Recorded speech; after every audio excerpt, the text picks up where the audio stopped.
Hello, everyone, and welcome back to our virtual Mishnah Berurah share in this time where we have no choice but to do things virtually. So we're holding in. I see if anybody is coming in here on YouTube yet.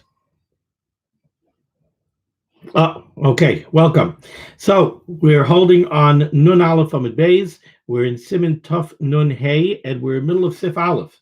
So we have been discussing the halachas of Mayim Shalanu. Like we mentioned yesterday, when you prepare the dough for matzahs, when you need the dough for the matzahs, you have to use Mayim Shalanu. And we said, what is Mayim Shalanu?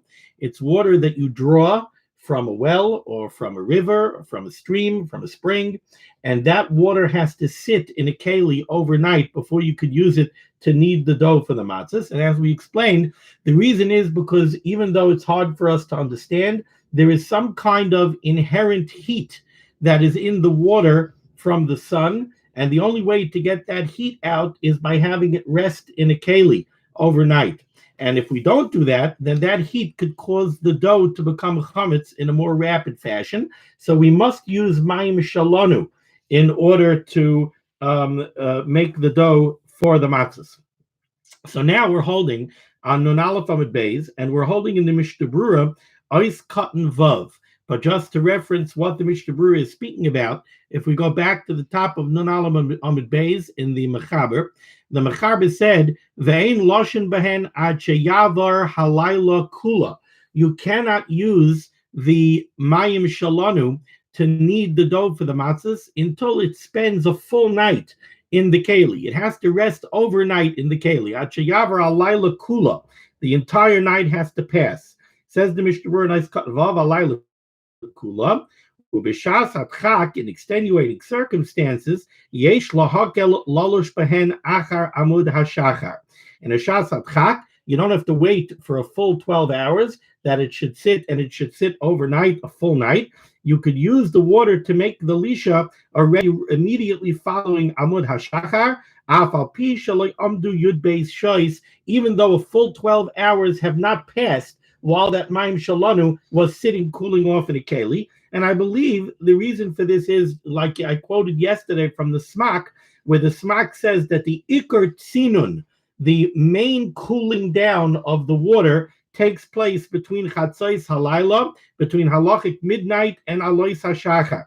So once we already reached the point of Amud HaShachar, at least b'diavad we could use that water. Now we continue back all the way on the top of Nun Aleph Amud Beis. Let's continue the Mechaber. And the Mechaber continues, and the Mechaber says, "V'yechaylim lishayv yoim echad liyamim harbe." You can draw the mayim shalanu that you need on one day. You could draw it on one day for many days. So if you want to draw water on Sunday, if you want to draw mayim, you want to take water up from the well on Sunday, and you want to have for the whole week, for Monday, Tuesday, Wednesday, Thursday, Friday, and you want to put it into kalim so that it should become mayim shalanu Sunday night, and now you're done. You have all your mayim shalanu for the week. That's no problem. However, I would point out that if you look on Nun Beis Amud Aleph in the Be'er Heitev in Ois Katan Zion, the Dibra Maskal is miyuchadim. The Be'er Heitev does bring down from the Maharil, the Kosav Oid Maharil. The Yeshnai, again, there are those that have the custom lital mayim miyuchadim l'chalayla b'fnei atzmai. There were those who had the custom to draw mayim shalanu each day, each night for the next day. So they didn't do it for many days at once. And indeed, if you look in the Kitzur Shulchan Aruch, the Kitzur Shulchan Aruch also brings down that it's a mitzvah min hamuvcher that you should draw the mayim shalanu each day. So you draw the mayim shalanu ben hashmashas the night before, and you have it for the next day. Also, we're going to see later, and that's at the beginning of this Be'er Heitev, the yomer b'shas hashi'iva, when you do draw the mayim shalanu, you have to say that you're doing it l'shem matzas mitzvah. It's supposed to be done l'shma, l'shem matzas mitzvah. I always enjoy when I'm in the matzah bakery all the way at the end of the day. I like to go downstairs, and there's a valve that's hooked up all the way down to the basement, to the well, and you turn that valve, and that's how you draw the mayim shalanu. It fills up a big tank upstairs. So I go over l'shem matzos mitzvah and I draw the mayim shalanu for our baking. Okay, says the Mechaber Viter on the second line. V'im hazman cham. Let's say you drew your mayim shalanu, and you're going to have this mayim shalanu for more than one day. So let's say Sunday night, ben hashmoshes, you draw your mayim shalanu. Now, overnight, you're going to have that mayim shalanu sitting in Caleb, and you're going to use it tomorrow. Now, it says over here, v'im hazman cham. If you're doing this during hot days, so let's say it's already late in the spring, and you have a hot spring, maybe it's 80 degrees outside already, then azman cham yanichem b'martef shehukar. You should take the mayim shalanu that you drew, and you should put those kalim down in the martef, in the wine cellar, because that's a nice cool place to store the mayim shalanu. On the other hand, v'em hazman kar, if it's a cold snap, so maybe, the matzah bakery, by me at least, they start baking on Rosh Chodesh Teves. They fire up the ovens for the first time on Isru Chag Sukkos. That's how long it takes to get the ovens to the ideal heat. They fire them up on Isru Chag of Sukkos. They start baking on Rosh Chodesh Teves. So if you're drawing the mayim shalanu when it's cold outside, v'mazman kar yanichem ba'avir, then you should put them outside. Ki amartef hu cham, because when it's cold outside, sorry, Facebook, I see it blinked over there for a second. When it's cold outside, then the martef, the cellar, is actually warmer than it is outside. So if it's during a cold snap, store the mayim shalanu outside. V'tzarich lahashkim, you should get up early in the morning, ulahachnisam labayis, and bring the mayim shalanu back into the house. If you were storing the mayim shalanu outside, get up in the morning and bring the mayim shalanu back into the house, kaidim sheyizrach hashemesh, before the sun starts to shine. Because if you leave it outside and the sun starts to shine, now you're going to get the heat of the sun. Va'afilu b'yom hama'unan, and it's important to do this even on an overcast day. Now let's take a look in the Mishnah Berurah. Mishnah Berurah is cut in Zion. Yaniche b'martev shuhukar. The Mechaber said that when you draw your mayim shalanu, you should put it down into the wine cellar where it's nice and cool. Says the Mishnah Berurah, ve'em ein lo martef, if you don't have a martef, you don't have a nice cool cellar to put it in, yanichem b'sayich habayis, at least put it inside in the house. V'dafka b'cheder she'ein masikin boy, but make sure that you put the mayim shalanu in a room where you don't have a fire going, because we don't want your fire to heat up the mayim shalanu. On the other hand, the Mechaber said that if it's during a cold snap and it's cold outside, then you should leave the mayim outside and not put it in the martef. Why? Ki ha-martef hu cham, because when it's cold outside, then the cellar is warm. What happened if you did store your mayim shalanu in the martef where it was a little warm? Or you stored it inside the house where you had a fire going? Yavur lekamei b'haga. We're going to see what the halacha is later on in the Ramah, whether or not you should use that water or not. Ois cotton test. The Mechaber said that if you're storing your mayim shalanu outside, you have to make sure to bring the mayim shalanu inside, kaidem sheyizrach hashemesh, before the sun starts to shine. Explains the Chavetz Chaim, shelo yischamumu b'chayim hashemesh, because we don't want the mayim shalanu to warm up from the heat of the sun.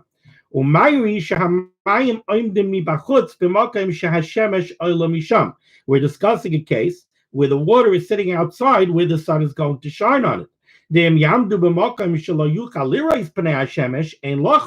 If the water is sitting outside, but it's in a place where the sun cannot shine on it, then we don't have to worry about it.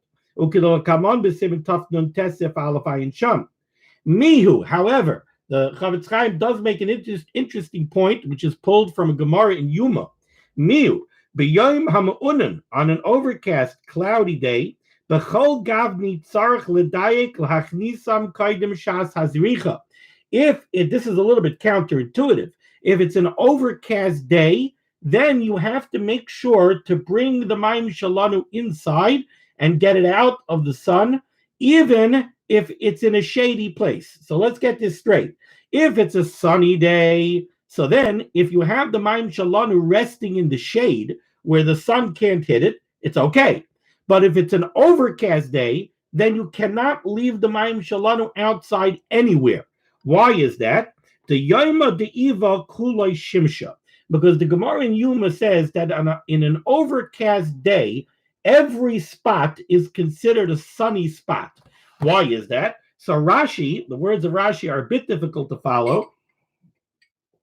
Rashi in the Gemara in Yuma says that on an overcast day, you have the sun is up over the clouds, and the clouds diffuse the sun, and so to speak, it's as if the rays of the sun are trapped above the clouds, and wherever there's a break in the clouds, the sun rays may penetrate through that break. So even though if it wouldn't be over, you might have a spot in your backyard, if it wasn't overcast, if it was sunny, the sun would not be hitting this spot. But on an overcast day, baby, it will hit this spot, because even though the sun is over there and not over here, but on an overcast day, the rays of the sun might end up penetrating over here. And therefore, on an overcast day, you can't keep the Mayim Shalanu anywhere. Okay. Continues the Mechaber. No, we finished with the Mechaber. Now we go into the Ramah. Haggah, the Ramah says, V'him lo yichnisam b'hashkama. Let's say you failed to bring the Mayim Shalanu indoors when the sun came out. Im lo amdu kol kach ad shehu chamu. If the Mayim Shalanu did not stay outside until the point where it got warmed up, einoi mazik, then it's not a problem. It doesn't become problematic that the sun is not mazik the Mayim Shalanu. If you see that it wasn't warmed up, it's not a problem. Says the Mishnah Berurah, Eis Katan Yud, Ad Shehu Chamu, if it was not outside until it got warm, V'im Nasru Paishrin, if it became kind of lukewarm, Kahu Chamu Dami. That's considered as if it was heated up, and that's a problem. That Mayim Shalanu is no longer usable. What is considered Paishrin? What is this lukewarm point? Ufaishrin, says the Chavetz Chaim, Nikra Kishenasu Kechamimus Haroik. When it reaches the temperature of a person's saliva, that's what's called huchamu. That's what's called warmed up. The Shari Tshuva says as long as it warmed up a little bit, even if it's not as warm as saliva, you should not use it to knead the matzahs. Ayin sham, you should look there. If it did not get warmed up in the sunlight, it's not a problem. Even if it was in the sun, as long as the water did not get warmed, it is permissible to use it to knead the dough for the matzahs. Continues the Ramah.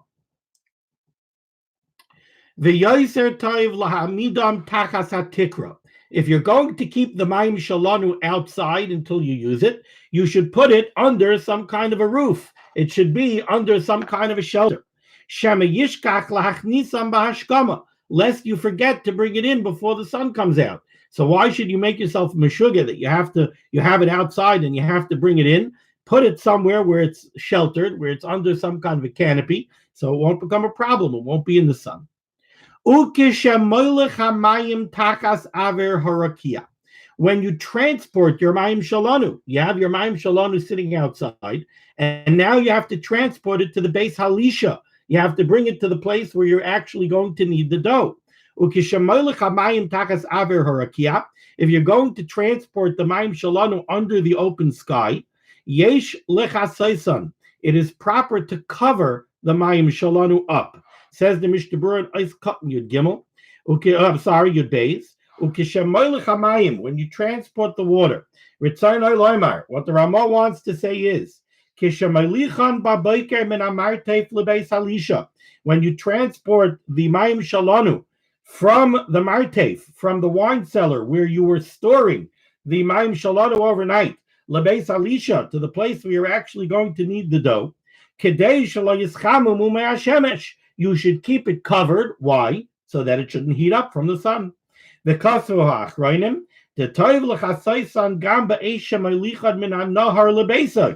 also should cover the mayim when you draw the water from the river.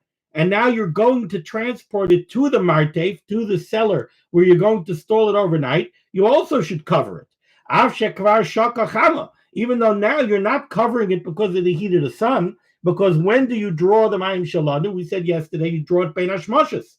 So that means when are you transporting the mayim shalanu from the river to the martef? You're doing that after shkia. So even though you're transporting the water after shkia, when there is no danger of it becoming warm from the sun, still you should cover it. Why should you cover it? So that no kind of chametz or nothing that might cause chimutz will fall into the mayim shalanu.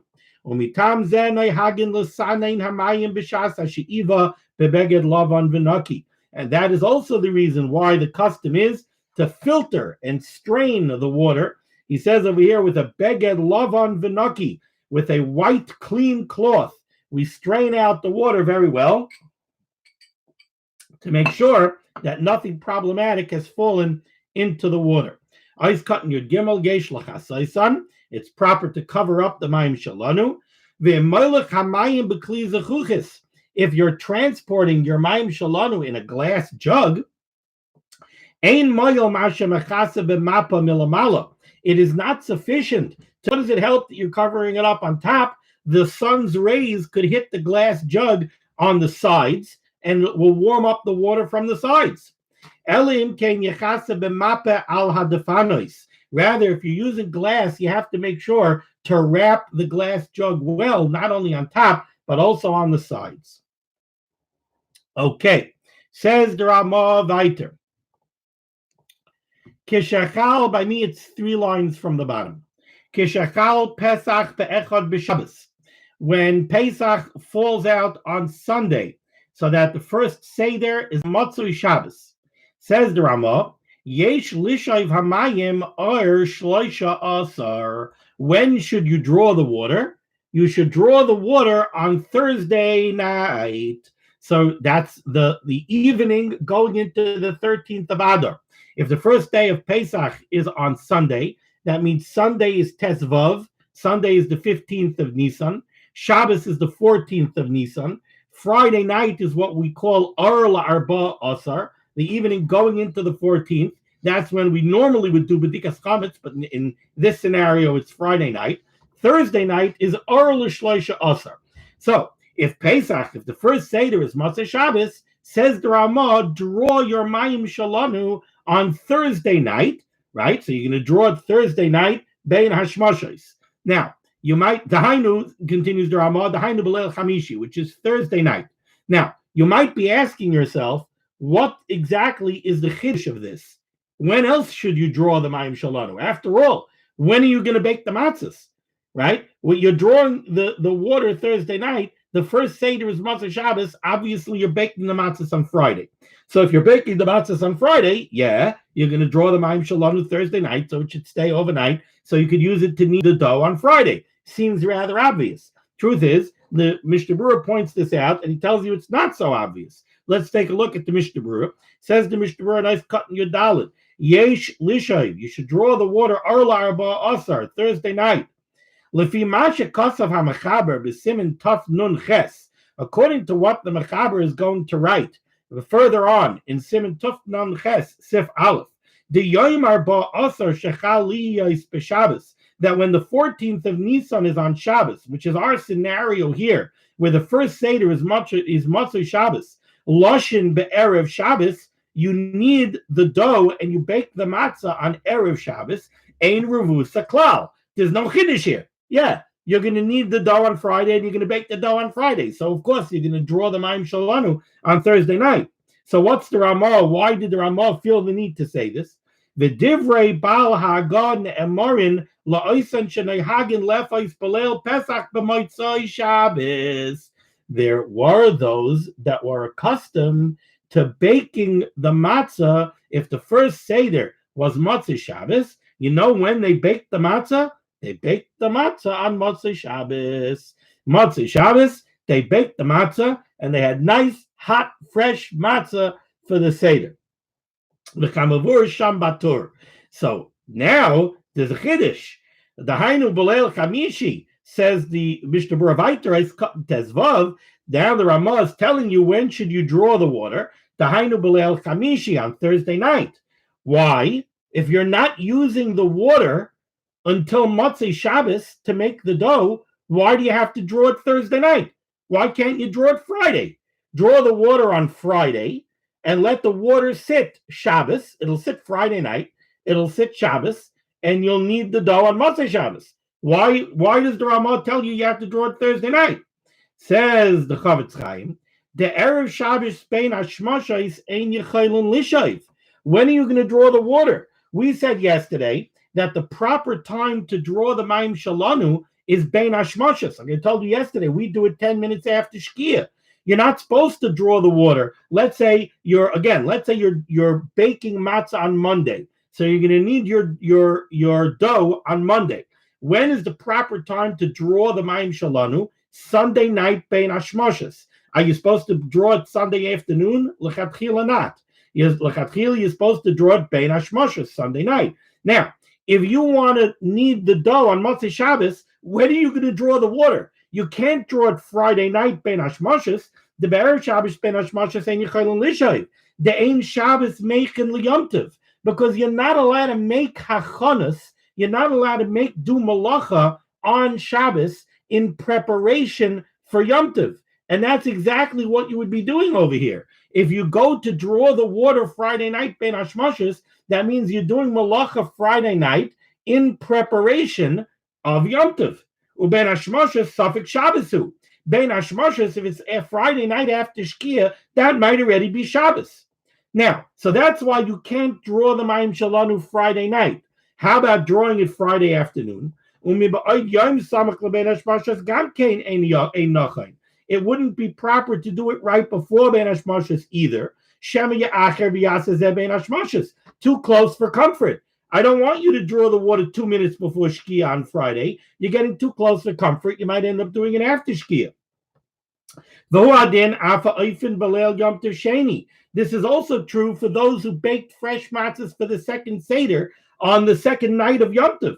Asur and Lishav Bein Hashmashos Yom Tov Rishon, you wouldn't be allowed to draw the Mayim Shalanu Bein Hashmashos of the first night of Yom Tov, Dein Yom Tov Meichen L'Chaveroi, because as we know, you're not allowed to do malacha on one day of Yom Tov for the next day of Yom Tov. Utzrichen Lishav Arla Arba Asar, you would have to draw that Mayim Shalanu on Arla Arba Asar on the night before the first night of Yom Tov. V'im Shachach Lishav B'leil Chamishi. Let's say you forgot to draw the Mayim Shalanu on Thursday night, and you want to bake matzahs on Motzei Shabbos for the first Seder on Motzei Shabbos, which we don't do. But if you had that minig and you forgot to draw the water Thursday night, v'im shachach lishav b'leil chamishi, yacha lishav be'erev Shabbos b'ba'ayim, you could b'di'eved draw the water Friday afternoon, afilu b'ayid hayom gadol, even in the middle of the day. Which we said yesterday, you could do that. You could do that. That was the sheet of the Mechaber.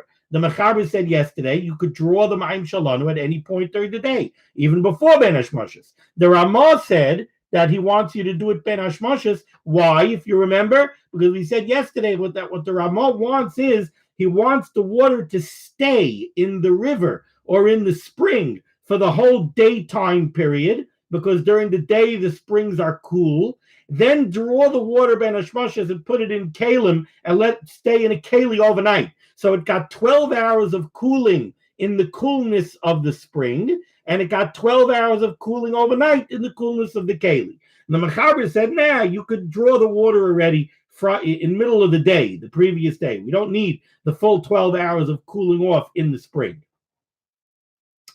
Continues the Chavetz Chaim. Of course,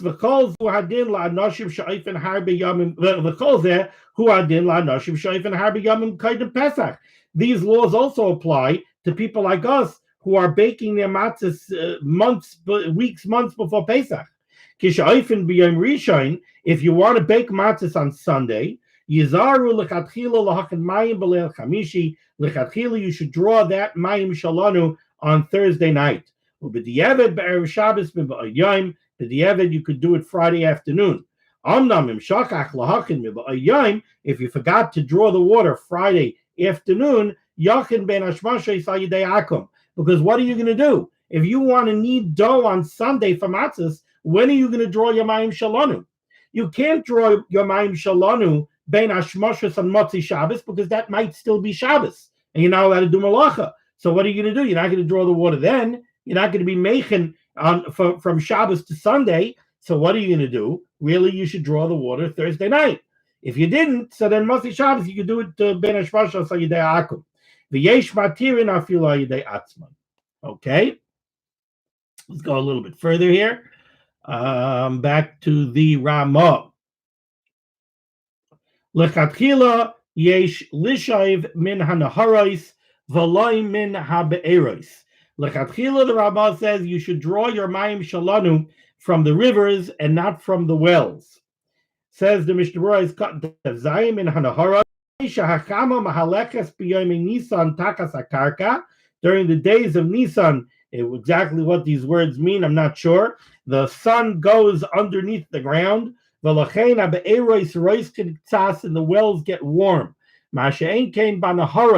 He's saying here that the underground water sources are warmer during Nisan than the above ground water sources. So preferably you should draw the water from a nar, from an above ground water source, like a river. It may be that the river gets its feed. The source of the river might be an underground spring, but that heat is only present at the source. As the river flows far from its source, it cools down. Okay, I'm going to stop the Mishnah Berurah over here. I would like to make mention, though, I'd like to say something about what's going on nowadays, and there's a thought that I had. There's a very beautiful Aruch HaShulchan. If you take a look in the Aruch HaShulchan, in Aruch Chaim Siman Hey, all the way at the beginning of Siman Hey, the Aruch HaShulchan explains the concept of making a bracha. You know, a bracha is a fascinating thing. Somebody, like now, people are very worried. People are very anxious. They may have relatives or friends that are going through, that have been struck by this illness. And indeed, I forgot to mention in the beginning that the share should be a schus refuah shalema for our chaver. I don't want to mention names, but our chaver, who Baruch Hashem, he's okay, but he is suffering through this virus. Rebbeinu Shalom should grant him a refuah shalema. The schus of our Torah learning should stand as a schus for him. So somebody is worried, and he goes to his Rav, he goes to his Rebbe, he goes to his Rebbe for a bracha. What does that mean, a bracha? The Rebbe, the Rebbe, the Tzaddik confers upon you a bracha. You should be gebenched. We make a bracha to the Rebbeinu Shalom. We say, Baruch Atah Hashem. Hashem, you should be blessed. Blessed are you, Hashem. What does that mean? We bless the Rebbeinu Shalom? How do we bless the Rebbeinu Shalom? What could we possibly give the Rebbeinu Shalom? What could we possibly confer upon the Rebbeinu Shalom? The Rebbeinu Shalom doesn't need anything from us. The Rebbeinu Shalom doesn't get anything from us. He doesn't. So what does it mean, Baruch Atah Hashem? So the Aruch HaShulchan in the beginning of Siman Hey says that the concept of a bracha is based on a pasuk in Tehillim. I know, Susan, I see you're watching, and I see you asked about Tehillim. So here we have a little bit from Tehillim. David HaMelech says in Tehillim, Tenu oiz le'elokim. You should give strength to the Rebbeinu Shalom. What does that mean? How do we give strength to the Rebbeinu Shalom? We don't give strength to the Rebbeinu Shalom. We don't have anything to give him. He doesn't need our strength. So he says that pshat is, when we make a bracha, what we're really saying is, let's say the bracha of Rifa'enu. Baruch atah Hashem roifei cholei amo Yisrael. Blessed are you, Hashem, who heals the sick of Klal Yisrael. What we're really saying is, Baruch atah Hashem. You, Hashem, are the source of all bracha, roifei cholei amo Yisrael, the one who heals the sick of Klal Yisrael. We're acknowledging that the source of the bracha that we need a bracha of refuah. We are acknowledging that you, Rebbeinu Shalom, are the source of that bracha. Baruch atah Hashem. You are the source of bracha. Roifei cholei amo Yisrael. That's the concept of a bracha. And here the Aruch HaShulchan says a beautiful thing. He says that a bracha is like an oyer hachozer. It's like a light that is reflected back. What does that mean? When we make a bracha and we acknowledge that the Ribbono Shel Olam is the source of the bracha that we need, that gives the Ribbono Shel Olam kayach to give that bracha that we need to us. What does it mean? Again, what does it mean that we give him the strength to do it? He doesn't need our strength. He can do it without us giving him strength. But think about it. When is the Ribbono Shel Olam going to give us bracha? When we acknowledge that the bracha comes from him. Kol zman you don't acknowledge that the bracha comes from him. Kol zman that you think that the refuah is going to come from the doctor. So the Ribbono Shel Olam says, you want the refuah from the doctor? So go to the doctor. See if the doctor can help you. You think that the source of what you need is going to come from elsewhere? It's like the Chayvus Olavavas says. If you're batuach in something other than the Ribbono Shel Olam, then the Ribbono Shel Olam won't take care of you. Then the Ribbono Shel Olam will say, okay, go to who you are batuach in. If you're batuach in the Ribbono Shel Olam, then the Ribbono Shel Olam will help you. Doesn't mean you don't have to make a shtadlus. Obviously, you have to make the proper shtadlus. But you always have to be cognizant that what you need, there's only one source it could come from. There's only one source you could have trust in. You could only be by Teach and Borei Olam, in the Ribbono Shel Olam, and nothing else. So when we say Baruch Atah Hashem, when we acknowledge that the source of the bracha is the Ribbono Shel Olam, then the Ribbono Shel Olam gives us the bracha. So that's what it means to nu oiz le'lekim, give strength to the Ribbono Shel Olam by acknowledging his mastery, by acknowledging his strength. That's how you give him strength to help us. And indeed, I don't have a sitter right here in front of me, but we say in Haidu, we bring down two different psukim from Tehillim in juxtaposition. We say Tnu Oiz Le'Elokim, and then we say that the Ribbono Shel Olam is Hu Noisein Oiz V'Satzumais La'am. So first we say Tnu Oiz Le'Elokim, give strength to the Ribbono Shel Olam. And then 2 lines later, we say, Hu noisein oiz, he, the Ribbono Shel Olam, gives strength, v'sa'atzumais, and power, la'am, to his nation. So if we give the strength to the Ribbono Shel Olam by acknowledging his mastery, then he gives us strength. Based on this, I would like to suggest there is a bracha that each and every one of us makes several times during the day. Every time you go to the Beis HaKisei, you make a bracha asher yotzar. Every time we make that bracha of Asher Yotzar, we end off that bracha, Roifei Chal Basar, the one Baruch Atah Hashem, gebenched is the Ribbono Shel Olam, and like what we're saying, Baruch Atah Hashem, you are the source of bracha Hashem, Roifei Chal Basar, the one who heals all flesh, Umafli Lasais, and does it wondrously.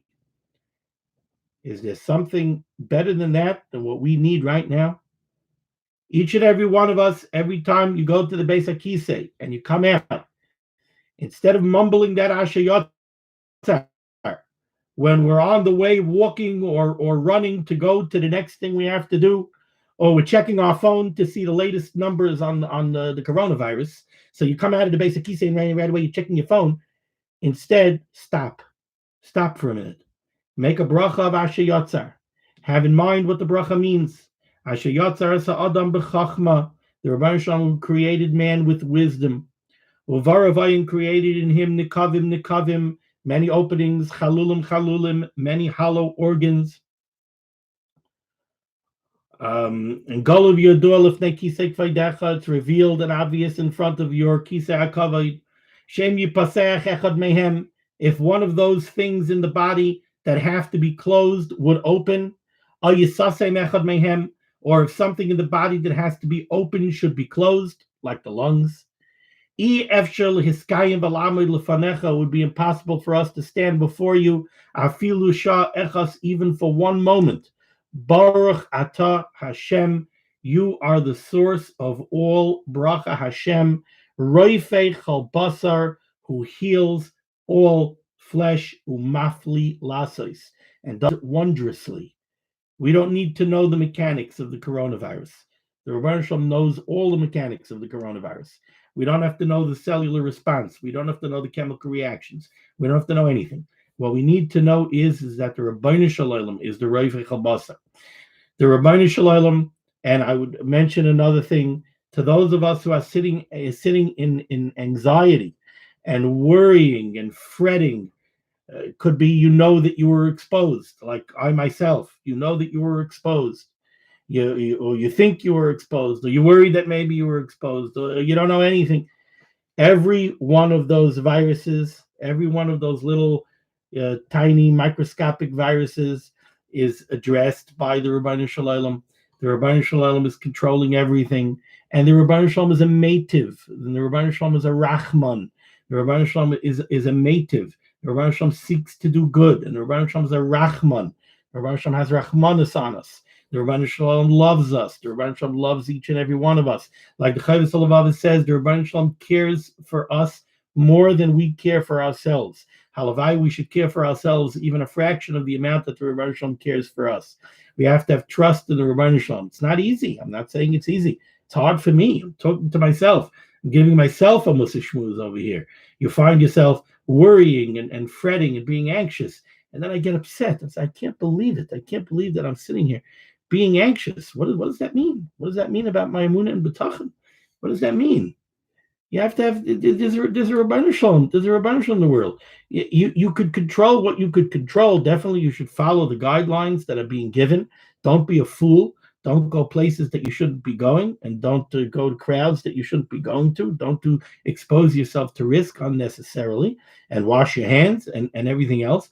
But ultimately, you can't control anything, and you can't control anything any less today than you were able to 4 weeks ago. 4 weeks ago, you got into your car and you drove somewhere. Who made sure that a drunk driver didn't hit you?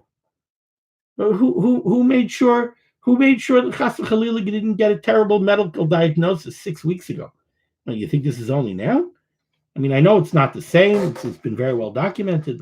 But how many people does the flu kill? And how many other diseases? And how many other things happen to people? So the Ribbono Shel Olam is taking care of you today, the same way the Ribbono Shel Olam took care of you last week, the same way. Like Yaakov Avinu says, "May oidi ad hayom hazeh." May oidi, from when I first came into being, ad hayom hazeh, until this day. You made it this far in your life. You only made it this far in your life because the Ribbono Shel Olam took care of you every second from the second you were born until now.